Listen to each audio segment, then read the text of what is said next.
To see dividends in Webull, start by logging into your Webull account and navigating to the Portfolio section.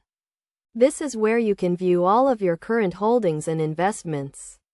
In the Portfolio section, you will see a list of all the stocks you own, along with their current price and the number of shares you hold.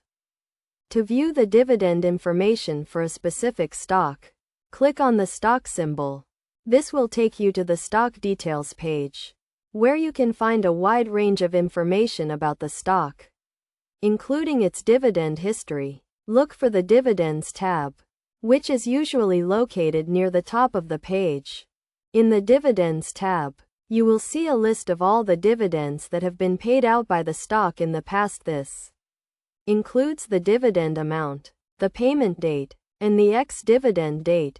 The ex-dividend date is the date by which you must own the stock in order to be eligible to receive the dividend. To see upcoming dividends, look for the Upcoming Dividends section. This will show you a list of all the dividends that are scheduled to be paid out in the future, along with the expected payment date and amount.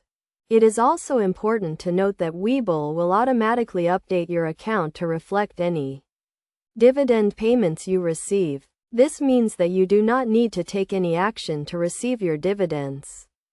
They will be automatically deposited into your account.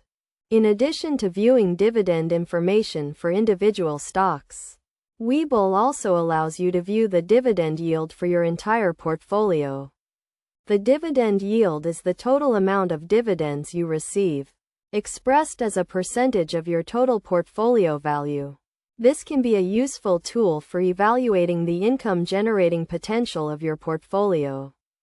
Finally, it is a good idea to regularly review your dividend payments and adjust your investment strategy as needed. This can help you to maximize your dividend income and achieve your long-term investment goals.